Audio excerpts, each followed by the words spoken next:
Hello everyone, कैसे हैं आप सब लोग। लास्ट वीडियो में मैंने आप लोगों के साथ परसेंटेज डिस्कस किए थे and fraction to percentage and percentage to fractions कैसे कन्वर्ट किया जाता है, ये मैंने डिस्कस किया था आप लोगों के साथ एंड कुछ क्वेश्चंस भी किए थे। तो उसके आगे से स्टार्ट करते हैं। जैसे कि ये क्वेश्चन है, इसमें बोल रहा है कि y का x% is equal to 150 and z का y% इज इक्वल टू 300 है। तो x और z के बीच क्या संबंध है ये हमें बताने हैं। तो इस तरीके से हम लोग इसको सॉल्व करते हैं।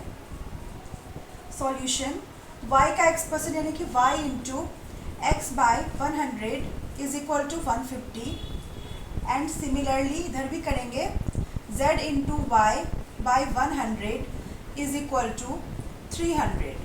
तो यहाँ पे हम क्रॉस मल्टीप्लिकेशन करेंगे दोनों तरफ।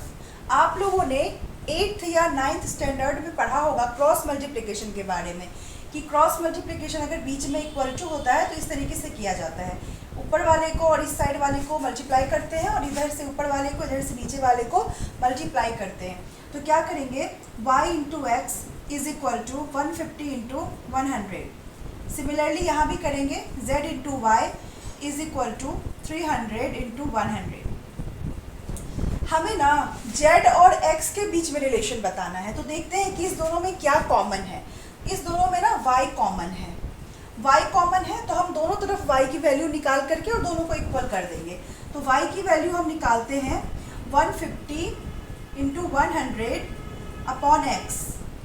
सिमिलरली यहाँ पे भी y की वैल्यू निकालेंगे तो 300 इंटू 100 अपॉन z। अब क्या करेंगे, यहाँ पर y की वैल्यू निकल गई और यहाँ पर y की वैल्यू निकल गई। इसका मतलब ये है कि y की वैल्यू यहाँ भी है, y की वैल्यू यहाँ भी है, मतलब ये दोनों क्या हो जाएगा, इक्वल हो जाएगा। तो इसे हम इक्वल कर देते हैं। अगर हम इसे इक्वल करेंगे तो आप देखिए कि क्या क्या कट रहा है। ये 100 कट जाएगा, ये 100 कट जाएगा, यहाँ से एक ज़ीरो कटेगा और यहाँ से एक ज़ीरो कटेगा, 15 से कट जाएगा इधर 2 बार में। इधर क्या बचा, इधर बचा 1/x और इधर बचा 2/z। तो हम क्या करेंगे, फिर से क्रॉस मल्टीप्लिकेशन करेंगे। 1/x is equal to 2/z।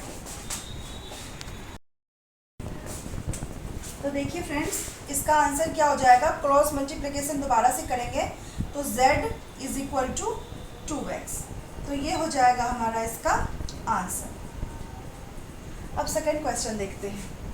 Second question में बोल रहा है कि एक संख्या को 15% बढ़ाने पर 19,320 हो जाती है, तो वह संख्या क्या है। परसेंटेज के बारे में हम लोगों ने तो पढ़ा ही है।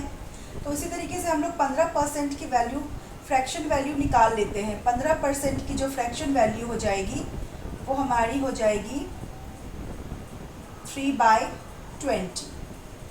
जब भी हम लोग इस तरीके से वैल्यू निकालते हैं ना, जैसे मान लो कि क्वेश्चन में दे रखा है कि एक संख्या है जिसको हमें इतने परसेंट बढ़ाना है या फिर इतने परसेंट घटाना है। तो जब भी हम उसे फ्रैक्शन में ले आते हैं तो जो नीचे वाली वैल्यू होती है ना, वो हो जाती है ओरिजिनल वैल्यू,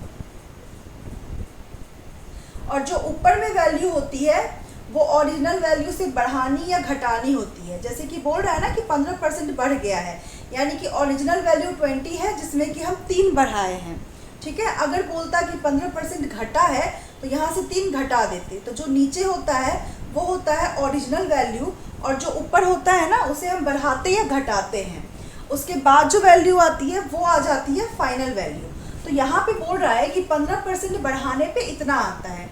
तो ये किसकी वैल्यू है, तो ये जो 90,320 है ये 23 की वैल्यू है। 20 में से 3 को जोड़ा गया तो आ गया हमारा 23।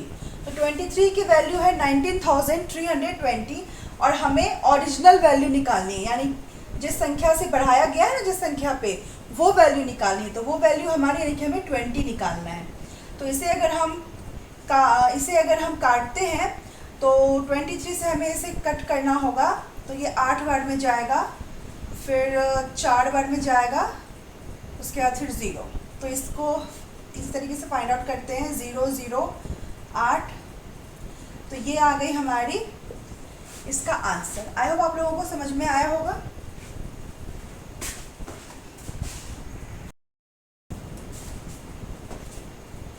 थर्ड क्वेश्चन देखते हैं। क्वेश्चन में दे रखा है दो संख्याएं एक तीसरी संख्या से क्रमशः 30% और 37% कम है, तो दूसरी संख्या पहली संख्या से कितने परसेंट कम होगी।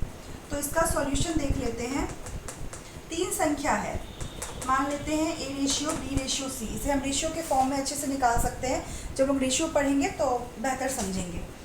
जो तीसरी संख्या है ना, उससे पहली संख्या 30% कम है और दूसरी संख्या 37% कम है। तो मान लेते हैं कि जो तीसरी संख्या है ना वो 100 है। 100 हम लोग इसलिए मानते हैं क्योंकि इससे हमें कम करना या ज़्यादा करना ईजी होता है। तो 100 से 30% कम है पहली वाली संख्या, तो 100 से 30% कम है यानी कि 30 है, और 100 से 37% कम है यानी कि 100 से 30% कम है यानी कि 70 है, और 100 से 37% कम है यानी कि 63 है। तो कैसे निकालते हैं परसेंट कम, जैसे कि 100 है तो 100 से 30% कम है, तो कैसे निकालेंगे 100 माइनस 100 का 30% कितना हो जाएगा, 100 माइनस 30 70। इसी तरीके से सेकेंड वाली वैल्यू भी निकाल लेंगे जो कि 63 आता है। अब बोल रहा है कि जो दूसरी संख्या है वो पहली संख्या से कितने परसेंट कम है, तो दूसरी संख्या यानी कि 63 जो है वो 70 से कितने परसेंट कम है। तो दोनों का ये करेंगे, माइनस करेंगे तो क्या हो जाएगा 7 हो जाएगा इंटू 100 अपॉन किससे कम है, किससे कम है या किससे ज़्यादा है, ये नीचे में लिखा जाता है। तो किससे कम है तो 70 से कम है, 70 लिख देंगे, यहाँ से कट करेंगे तो आ जाएगा हमारा 10%, जो कि इस क्वेश्चन का आंसर होगा।